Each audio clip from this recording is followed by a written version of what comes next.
Hi hello வணக்கம் and welcome to master மனோ. நான் உங்கள் மானசா.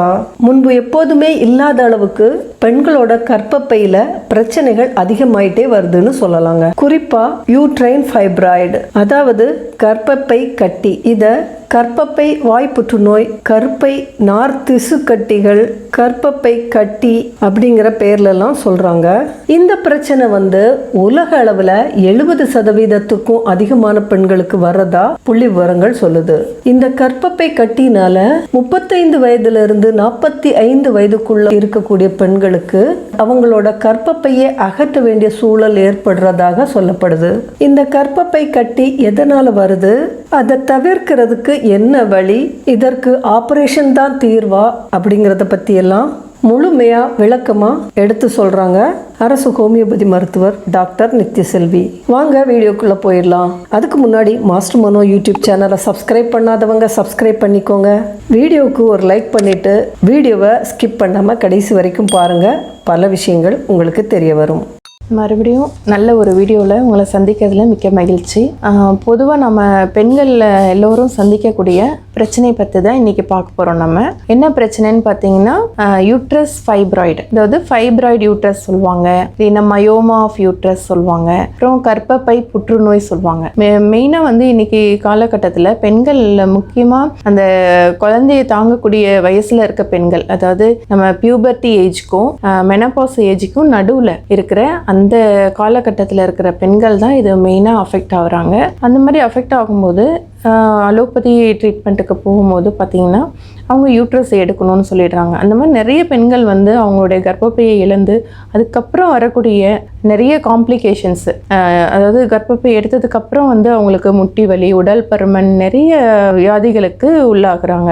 அது மாதிரி யூட்ரைன் ஃபைப்ராய்டு வந்தால் நீங்கள் எதுவும் கவலைப்பட தேவையில்லை. அது ஹோமியோபதியில் நல்ல ட்ரீட்மெண்ட் இருக்குது. யூட்ரைன் ஃபைப்ராய்டு முற்றிலுமாக குணமாக்கக்கூடிய மருந்துகள் நிறையவே இருக்குது. அதனால் நமக்கு கர்ப்பப்பையில் கட்டி வந்துருச்சு, புற்றுநோய் வந்துருச்சுன்னு பயப்படாமல் நம்ம எல்லாரும் ஹோமியோபதி டாக்டர் அணுகி நல்ல மருத்துவத்தை எடுத்துக்கலாம். இந்த யூட்ரைன் ஃபைப்ராய்டை பற்றி, கர்ப்பப்பை புற்றுநோய் அப்படின்னு தமிழில் சொல்லுவாங்க, அந்த யூட்ரைன் ஃபைப்ராய்டை பற்றி நம்ம இந்த வீடியோவில் நம்ம விரிவாக பார்க்க போகிறோம். மெயினாக சென்சஸ் என்ன சொல்லுதுன்னா 1 மில்லியன் உமன் ஒரு இயரில் பாதிக்கப்படுறாங்க இந்தியாவில் மட்டும். இது எதனால் ஏற்படுது அப்படின்னு பார்த்தீங்கன்னா, யூட்ரைன் ஃபைப்ராய்டு ஹெரிடிட்ரியாக வரலாம். அதாவது உங்கள் அம்மாவுக்கோ அக்காவுக்கோ அந்த மாதிரி இருந்ததுன்னா உங்களுக்கும் வரதுக்குரிய சான்சஸ் இருக்குது. ரெண்டாவது பார்த்திங்கன்னா ப்ரொஜெஸ்ட்ரான், ஈஸ்ட்ரோஜன் அப்படிங்கிற ஹார்மோன் இம்பேலன்ஸ் ஆகும். கொஞ்சம் அதிகமாக சுரக்கும் போதும் உங்களுக்கு யூட்ரைன் ஃபைப்ராய்டு, அதாவது அந்த யூட்ரஸில் இருக்கக்கூடிய மசில்ஸ் இருக்கு இல்லையா, அந்த மசில்ஸில் உங்களுக்கு செல்ஸ் எல்லாம் பன்மடங்கு பெருகி உங்களுக்கு கட்டியாக வர்றது தான் யூட்ரைன் ஃபைப்ராய்டு அப்படின்னு சொல்கிறோம். அதுக்கப்புறம் பார்த்தீங்கன்னா இன்சுலின் அப்படிங்கிற க்ரோத் ஹார்மோன் இருக்குது. அந்த ஹார்மோன் அதிக அளவில் சுரந்தாலும் உங்களுக்கு யூட்ரைன் ஃபைப்ராய்டு வரலாம். அப்புறம் அதர் ஃபேக்டர்ஸ் என்னென்னு பார்த்தீங்கன்னா, உங்களுக்கு உடல் பருமன் இருந்தாலும், விட்டமின் டி டிஃபிஷியன்சி இருந்தாலும் இந்த யூட்ரைன் ஃபைப்ராய்டு வர்றதுக்கான காரணங்கள் இதெல்லாம். அடுத்தது பார்த்திங்கன்னா எக்ஸ்ட்ரா செல்லுலார் மேட்ரிக்ஸ் அப்படின்னு சொல்லக்கூடிய ஒரு மெட்டீரியல் யூட்ரஸில் செக்ரீட் ஆகுது. அந்த மாதிரி செக்ரீட் ஆகும்போது அந்த பொருள் என்ன பண்ணுது அப்படின்னு பார்த்தீங்கன்னா, ஒரு யூட்ரைன் ஃபைப்ராய்டு செல், புற்றுநோய் செல் இருந்ததுன்னா அது ஒன்றோடு ஒன்று ஒட்டி ஸ்டிக் பண்ண வச்சுக்கும். அந்த மாதிரி ஸ்டிக் பண்ணி நிறைய செல்ஸாக பெருக வச்சிரும். இந்த மாதிரி எக்ஸ்ட்ரா செல்லுலார் மேட்ரிக்ஸ் அப்படிங்கிற ஒரு பொருள் இருந்ததுனாலும் அவங்களுக்கு ஃபைப்ராய்டு டியூமர் வர்றதுக்கு காரணமாகும். அப்புறம் பார்த்தீங்கன்னா ரேஸ், அதாவது பொதுவாக கருப்பு நிற பெண்களுக்கு, கருப்பு நிறத்தில் உள்ள பெண்களுக்கு அதிகமாக யூட்ரைன் ஃபைப்ராய்டு வரும் அப்படிங்கிறது ஆராய்ச்சியில் சொல்கிறாங்க. அதுக்கப்புறம் பார்த்தீங்கன்னா மெயினாக ஆல்கஹால், பீரு அந்த மாதிரி யூஸ் பண்ணுறவங்களுக்கு அதிகமாக இந்த யூட்ரைன் ஃபைப்ராய்டு வருது. அப்புறம் அறிகுறினா சிம்டம்ஸ். மெயினாக நிறைய பெண்களுக்கு அவங்க லைஃப்பில் இருக்கலாம் யூட்ரைன் ஃபைப்ராய்டு. நிறைய பேருக்கு தெரியாமலே லைஃப் ஃபுல்லாகவே இருந்துட்டு போயிடும். அதுக்கப்புறம் சில பெண்களுக்கு தான் விகரஸாக அந்த சிம்டம்ஸ் வரும். இதில் என்னென்ன சிம்டம்ஸ் வரும் அப்படிங்கிறத நம்ம பார்க்கலாம். என்னென்ன சிம்டம்ஸ் வரும் அப்படின்னா, ஓவர் ப்ளீடிங் ஆகும். அதுக்கப்புறம் பார்த்தீங்கன்னா அந்த யூட்ரைன் ஃபைப்ராய்டு இருக்கக்கூடிய லொக்கேஷன், அதுகளுடைய சைஸு, அதனுடைய நம்பர்ஸு. ஒரு சிலருக்கு ஒன்றே ஒன்று இருக்கலாம், ஒரே ஒரு ஃபைப்ராய்டு இருக்கலாம். ஒரு சிலருக்கு வந்து பன்மடங்கு பெருகி மல்டிபிள் ஃபைப்ராய்ட்ஸ் இருக்கும். இந்த மாதிரி 2 டைப்ஸில் இருக்கும். அதாவது மல்டிபிள் ஃபைப்ராய்டு, சிங்கிள் ஃபைப்ராய்டு. அது இருக்கக்கூடிய பிளேஸ் அது வந்து சும்மா சப் மியூக்கஸாக இருந்ததுன்னா அது எதுவும் தொந்தரவு பண்ணாது. சப் சீரஸ்னால் வெளிப்புறமாக, யூட்ரஸ்க்கு வெளிப்புறமாக இருந்தாலும் ஒன்றும் தொந்தரவு பண்ணாது.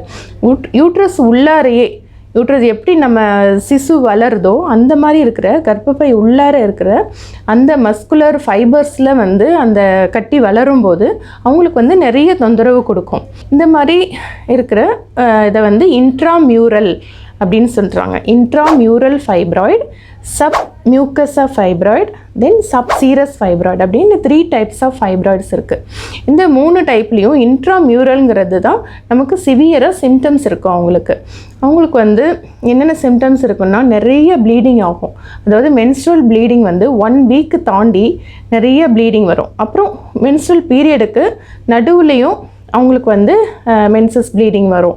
அதுக்கப்புறம் பார்த்திங்கன்னா ஃப்ரீக்வெண்ட்டாக அவங்களுக்கு வந்து அந்த கட்டி இருக்கனால அது வந்து அந்த பின்னாடி இருக்கிற கிட்னி பிளாடர் மேலே அழுத்தம் கொடுக்கறதுனால அவங்களுக்கு வந்து அடிக்கடி யூரின் போகிற பழக்கம் இருக்கும். அடிக்கடி யூரின் போவாங்க. அப்புறம் அந்த பிளேடரை அழுத்துறதுனால அடி வயிற்றில் வந்து அவங்களுக்கு வந்து ஒரு வெயிட்டான ஒரு ஃபீலிங் இருக்கும். அதாவது பெல்விக் ப்ரெஷர் அப்படின்னு சொல்லக்கூடிய அடி வயிற்றில் ப்ரெஷர் வந்து ஓவராக இருக்கும். அப்புறம் பார்த்திங்கன்னா அவங்களுக்கு வந்து அந்த கோலான்னு சொல்லக்கூடிய அந்த லார்ஜ் இன்டெஸ்டைன்லாம் வரும்.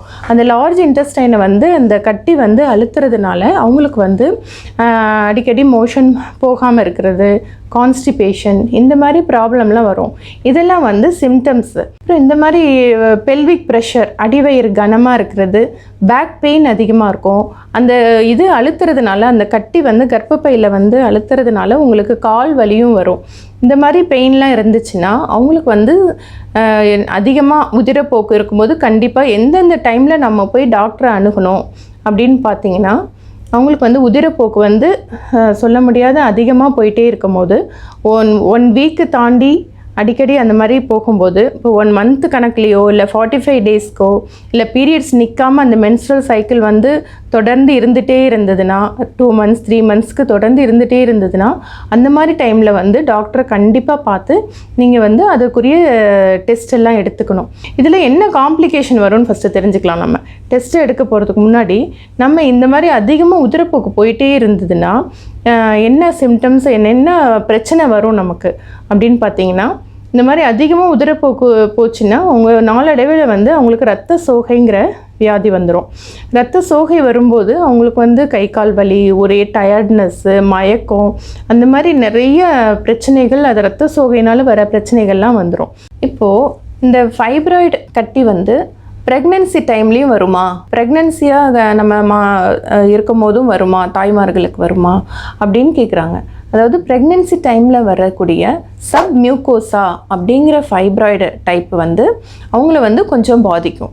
ஏன்னா வந்து அந்த மாதிரி சப் மியூக்கஸாக ஃபைப்ராய்டு இருக்கும்போது அது மியூக்கஸ்குள்ளர இருக்கிறதுனால அவங்களுக்கு வந்து அந்த சிசு வளர வளர அதனுடைய வளர்ச்சியை வந்து தடைப்படுத்தும். அப்புறம் பார்த்திங்கன்னா ப்ரீடேர்மாக அவங்களுக்கு வந்து டெலிவரி ஆகிறதுக்கு செய்யும். சிலருக்கு வந்து அபார்ஷனே ஆகிடும். அந்த மாதிரிலாம் பிரச்சனை வரும். அதனால தான் டாக்டர் சொல்லுவாங்க, நீங்கள் இந்த கருவை வந்து கலைச்சிறது நல்லது. அந்த மாதிரி அந்த சப்மியூக்கசல் ஃபைப்ராய்டு இந்த மாதிரி நமக்கு வந்து பிரச்சனை தரக்கூடிய ஃபைப்ராய்டு இருந்ததுன்னா, ஏன்னா குழந்தை வளர்ச்சி நல்லா இருக்காது. குழந்தை வளர்ச்சி நல்லா இருக்காதுங்கும் போது நமக்கு வந்து குழந்தை பிறந்ததுக்கப்புறம் ரொம்ப சிக்கலாயிடும். அந்த மாதிரி இருக்கும்போது டைமில் தான் டாக்டர் சொல்லுவாங்க, நீங்கள் வந்து முன்னாடியே இதை அந்த கருவை நீங்கள் வந்து கலைச்சிக்கிறது நல்லது. ஏன்னா உங்கள் வயிற்றில் கட்டி வளருது, ஃபைப்ராய்டு கட்டி, அதை ஃபஸ்ட்டு ரிமூவ் பண்ணணும் அப்படின்னு சொல்லுவாங்க. ஏன்னா வந்து நம்ம சாப்பிட்ற சாப்பாடு சிசுவுக்கும் போகாது, அந்த கட்டி ஃபுல்லாக எடுத்துகிட்டு கட்டி வளர்ந்துட்டுருக்கோம்.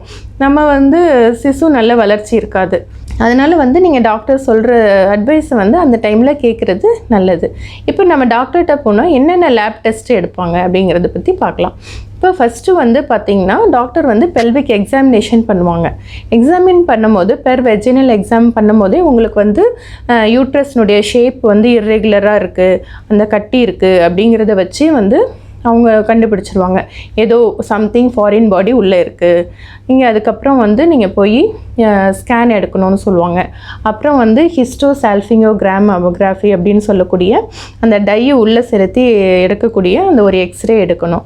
அப்புறம் எம்ஆர்ஐ மேக்னெட்டிக் ரெசோனன்ஸ் இமேஜினேஷன் சொல்லக்கூடிய அந்த எம்ஆர்ஐ ஸ்கேன் எடுக்க சொல்லுவாங்க, யூட்ரைன் ஸ்கேன். அதில் வந்து அந்த கட்டி என்ன சைஸில் இருக்குது, என்ன டைப்பு அப்படிங்கிறத பார்க்கலாம். அதுக்கப்புறம் பார்த்திங்கன்னா அவங்களுக்கு சிவியர் அனீமிக் பேஷண்ட்டாக இருந்தாங்கன்னா சிபிசி கம்ப்ளீட் பிளட் கவுண்ட் பார்க்கணும். அதுக்கப்புறம் வந்து யூரின் டெஸ்ட்டு, அந்த மாதிரி நேச்சுரலாக நம்ம என்னென்ன ரொட்டீன் டெஸ்ட் எடுக்கணுமோ அதெல்லாம் எடுத்து பார்ப்பாங்க. மெயினாக வந்து ஸ்கேன்லேயே தெரிஞ்சிரும். அப்புறம் ரொம்ப சிவியர் ப்ளீடிங் இருக்கவங்களுக்கு அனிமியா வந்து 6, 7 அந்த மாதிரி ரொம்ப 10 கம்மியாக 7, 6 கூட போயிடும். ஒரு சிலருக்கு 4 கூட போயிருக்கு. நான் பார்த்த கேசஸில் ஃபைப்ராய்டு யூட்ரஸோடு இருக்கிற ஒரு அம்மா ரொம்ப 2 மந்த்ஸாக ப்ளீடிங் போயிட்டே இருந்தது. அவங்களுக்கு 4, 5 தான் இருந்தது. ரொம்ப அனிமிக் ஆகிட்டாங்க, பேல் ஆகிட்டாங்க. அதுக்கப்புறம் வந்து அவங்களுக்கு ட்ரிப் எல்லாம் போட்டு அந்த யூட்ரஸ்லாம் ரிமூவ் தான் பண்ணாங்க. பட் வந்து நம்ம வந்து முன்னாடி நம்ம கவனிச்சிக்கிட்டோம்னா ரொம்ப நல்லது. அந்த டைமில் வந்து நீங்கள் அனீமிக்காக இருக்கும் போது 6, 7 அந்த மாதிரி இருக்கும்போது உங்களுக்கு ஆப்ரேஷன் பண்ணவும் தயங்குவாங்க. ஃபைப்ராய்டு யூட்ரஸோடு நம்ம அது ரொம்ப கஷ்டமாயிடும். அதனால் வந்து ஏர்லியராக எந்த கம்ப்ளைண்ட்டாக இருந்தாலும் அதிகமாக ப்ளீடிங் போதா, இல்லை உங்களுக்கு வந்து கான்ஸ்டிபேஷன் வந்து அந்த இது இருக்கா, அடி வயிற்றில் வந்து கனமாக ஒரு மாதிரி ஃபீல் பண்ணுறீங்களா, இந்த மாதிரி டைமில் வந்து நீங்கள் டாக்டரை அணுகி அதுக்கு தகுந்த மாதிரி ட்ரீட்மெண்ட் எடுத்துக்கிறது நல்லது. இப்போ இதுக்கு மேனேஜ்மெண்ட், ஃபைப்ராய்டு யூட்ரஸ்க்கு மேனேஜ்மெண்ட் எப்படி? இப்போ அலோபதி மெத்தட் ஆஃப் ட்ரீட்மெண்ட்டில் பார்த்தீங்கன்னா அவங்களுக்கு வந்து இப்போ ப்ளீடிங்னு வரீங்க, இரெகுலர் பீரியட்ஸு, எனக்கு பீரியட்ஸ் போயிட்டே இருக்குது, 1 வீக் மேலே இருந்துகிட்டே இருக்குது அப்படின்னு சொல்லிட்டு வரும்போது அவங்க வந்து ஃபஸ்ட்டு வந்து ஓரல் கான்ட்ராசெப்டிவ் பில்ஸ் கொடுத்து அவங்க வந்து அந்த ப்ளீடிங்கை வந்து கரெக்ட் பண்ண பார்ப்பாங்க. 21 மாத்திரைன்னு சொல்லுவாங்க. அதுக்கப்புறம் வந்து அவங்க வந்து ஸ்கேன் ரிப்போர்ட் பார்த்துட்டு என்ன டைப் ஆஃப் உங்களுக்கு யூட்ரைன் ஃபைப்ராய்டு இருக்குது அப்படின்னு பார்த்துட்டு உங்களுக்கு சர்ஜரி அந்த மாதிரி ட்ரீட்மெண்ட்டுக்கு போவாங்க. இப்போ ஓவர் அனிமிக்காக இருந்தீங்கன்னா அனிமியா இருக்கிற அந்த பிளட் ட்ரான்ஸ்ஃபியூஷன்லாம் பண்ணிவிட்டு அதுக்கப்புறம் வந்து அனிமிக்கை கரெக்ட் பண்ணிவிட்டு then they will go to surgery, அதாவது சர்ஜரிக்கு போவாங்க.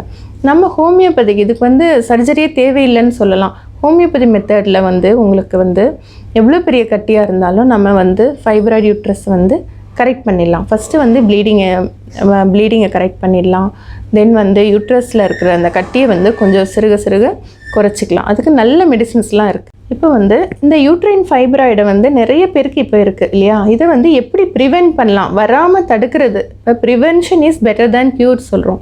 அதனால் வந்து வராமல் தடுக்கக்கூடியது மெத்தட்ஸ் என்னென்னு பார்ப்போம். நம்ம வந்து உடல் பருமன் இல்லாமல் ஃபஸ்ட்டு பார்த்துக்கணும். ஆல்கஹால், ஸ்மோக்கிங் அதெல்லாம் பெண்கள்கிட்ட இருந்ததுன்னா அந்த பழக்கம் அதை வந்து மாற்றிக்கணும், அதை வந்து விட்டுறணும். அதுக்கப்புறம் வந்து பேலன்ஸ்டு டயட்டாக எடுத்துக்கணும். அதாவது பேலன்ஸ் டயட்னா என்னென்னா, நிறைய பேர் வந்து மட்டன் அந்த மாதிரி ரெட் மீட் நிறையா எடுத்துகிட்டு ஃப்ரூட்ஸ் வெஜிடபிள்ஸ் எல்லாம் நிறைய சாப்பிட மாட்டாங்க. அந்த மாதிரி இருக்கவங்க அதெல்லாம் விட்டுட்டு ஃப்ரூட்ஸு வெஜிடபிள்ஸ் எல்லாம் நிறைய எடுத்துக்கணும். க்ரீன் லீஃப் வெஜிடபிள்ஸில் வந்து விட்டமின் டி அதிகமாக இருக்குது. அந்த மாதிரி எடுத்துக்கும் போது நம்ம யூட்ரஸில் வந்து இந்த மாதிரி அன்வான்ட் ஃபைப்ராய்டு யூட்ரஸ்லாம் வராமல் நம்ம தடுத்துக்கலாம். பச்சை காய்கறிகள்னு வரும்போது என்னென்ன எடுத்துக்கலாம் அப்படின்னு பார்த்தீங்கன்னா, கீரை, முருங்கைக்கீரை, அகத்திக்கீரை, பசலைக்கீரை, அப்புறம் வந்து பாலக்கீரை, அப்புறம் வந்து அரைக்கீரை, அந்த மாதிரி கீரை வகைகள் வந்து எது வேணால் நல்லதை எடுத்துக்கலாம். எல்லாத்துலேயுமே வந்து உங்களுக்கு விட்டமின் டி வந்து இருக்குது. அதுக்கப்புறம் பார்த்தீங்கன்னா காய்கறிகளில் வந்து ப்ரொக்கோலி, வெஜிடபிள்ஸில் கேபேஜ், பச்சை கலராக இருக்கக்கூடிய எல்லா வெஜிடபிள்ஸும், நீர்க்காய்கள்லாம் நிறையா சேர்த்துக்கலாம். அந்த மாதிரி எல்லாமே எடுத்துக்கலாம். அதுக்கப்புறம் பார்த்திங்கன்னா இன்னும் ஒரு ஆராய்ச்சியில் என்ன சொல்கிறாங்க பார்த்திங்கன்னா, நம்ம எப்படி சுகருக்கு வந்து வெந்தயம் எடுத்துக்கிட்டால் நமக்கு வந்து சுகர் லெவல் குறையும்னு சொல்லிட்டு எல்லாம் வெந்தயம் சாப்பிட்றோம் இல்லையா, அதே போல் வந்து யூட்ரைன் ஃபைப்ராய்டு வராமல் தடுக்கிறதுக்கு ஜிஞ்சர், அதாவது இஞ்சி வந்து நிறைய உணவில் சேர்த்துக்கணும்னு சொல்கிறாங்க. இஞ்சி வந்து ரசத்தில் போடுங்க, காய்கறியில் பொரியல் செய்கிறீங்களா அதில் போட்டுக்கோங்க, இல்லை வெறும் இஞ்சி சாறு எடுத்து தேன் கலந்து குடிங்க காலையில் வெறும் வயிற்றில். அந்த மாதிரி வந்து நம்ம வந்து பெண்களுக்கு, அதாவது பெண் குழந்தைங்களுக்கு அது அதாவது வயசுக்கு வந்ததுலேருந்தே நம்ம வந்து அந்த மாதிரி கரெக்டாக கொடுத்துட்டு இருந்தோம்னா யூட்ரஸில் வந்து எந்த அழுக்கும் தங்காமல் நமக்கு வந்து கரெக்டாக பீரியட்ஸ் ஆகிறதுக்கு நமக்கு ஹெல்ப்ஃபுல்லாக இருக்கும். அப்போ இந்த மாதிரி எல்லாம் நம்ம உணவில் வந்து சரி விகித உணவு எடுத்துக்கணும். பேலன்ஸ் டயட்டாக எடுக்கும்போது உடல் பருமனும் வந்து நமக்கு வந்து சீராக இருக்கணும். அந்த மாதிரி இருக்கும்போது நமக்கு வந்து இந்த யூட்ரைன் ஃபைப்ராய்டெலாம் வராமல் தடுத்துக்கலாம். அப்புறம் ரெகுலர் எக்ஸசைஸும் பண்ணணும். அதுவும் வந்து நமக்கு வந்து உடல் பருமனை வந்து குறைக்கிறதுக்கு உதவும். இதெல்லாம் பண்ணியும் கூட நமக்கு யூட்ரைன் ஃபைப்ராய்டு வருதுன்னா நீங்கள் கவலைப்பட தேவையில்லை. ஹோமியோபதி ட்ரீட்மெண்ட் இருக்குது. ஹோமியோபதி மெத்தடில் வந்து என்னென்ன விதமான ட்ரீட்மெண்ட் இருக்குன்னு நம்ம பார்க்கலாம். இப்போ ஹோமியோபதியில் மெயினாக வந்து சைக்கோட்டிக், அதாவது 3 மயாசம் இருக்குது. சோரா, சைக்கோட்டிக், சிஃப்ளிட்டின். இது வந்து யூட்ரைன் ஃபைப்ராய்டு அப்படிங்கிறது சைக்கோட்டிக் மயாசமில் குரூப்பில் வரும். சைக்கோட்டிக் மயாசம்னு சொல்லக்கூடிய அந்த கட்டிகள் அந்த மாதிரி வரக்கூடிய அந்த மயாசம் கீழே வரும். ஃபஸ்ட்டு தூஜாங்கிற மருந்து வந்து நல்லா ஆக்ட் பண்ணும். தென் வந்து ஆரம் மியூர் நேட்ரம் அப்படின்னு சொல்லக்கூடிய ஒரு மருந்து இருக்குது. அந்த மருந்து கொடுத்தாலும் நல்லா அந்த கட்டிகள்லாம் ஷ்ரிங்க் ஆகி யூட்ரஸில் அந்த கட்டியை ரிமூவ் பண்ணிடலாம்.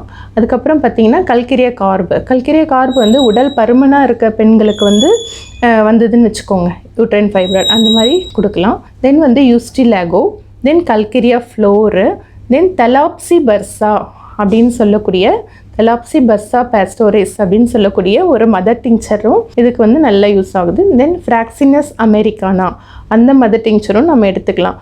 அது வந்து யூஸ்டிலாகோ, பியூஃபுரானா அந்த மாதிரி சைக்கோட்டிக் ரெமடிஸ் எல்லாமே இண்டிவிஜுவலுடைய ஃபிசிக்கல் அண்ட் மென்டல் மேக்கப்பை நல்ல டோட்டாலிட்டி ஆஃப் சிம்டம்ஸ் எடுத்து கேஸ் டேக்கிங் நல்லா எடுத்து நம்ம கொடுக்கும்போது அந்த பேஷண்ட்டுக்கு வந்து யூட்ரைன் ஃபைப்ராய்டு வந்து படிப்படியாக ஹெரிங்ஸ் லா ஆஃப் க்யூர் மாதிரி எந்த சிம்டம் முன்னாடி வந்ததோ அது வந்து நமக்கு ஃபஸ்ட்டு இது க்யூர் ஆகும். அந்த மாதிரி herrings law of cure method பிரகாரம் சீக்கிரமாக அந்த கட்டியை வந்து கரைச்சிடலாம். இதுக்கு ஆப்ரேஷனே தேவையில்லை. அதனால் வந்து ஃபைப்ராய்டு யூட்ரஸ் வந்துருச்சே, நமக்கு யூட்ரஸில் வந்து புற்றுநோய் வந்துருச்சேன்னு சொல்லி யாரும் பயப்படாமல் நீங்கள் வந்து ஹோமியோபதி மருத்துவரை அணுகி நல்ல ட்ரீட்மெண்ட் எடுத்துகிட்டு ஆரோக்கியமான யூட்ரஸோட எந்த யூட்ரஸையும் எடுக்காமல், ஏன்னா யூட்ரஸ் எடுத்துகிட்டா நமக்கு வந்து அந்த ஹார்மோன் இம்பேலன்ஸ் வந்துடுது, ஈஸ்ட்ரோஜன் வந்து குறைபாடு வந்துடுது.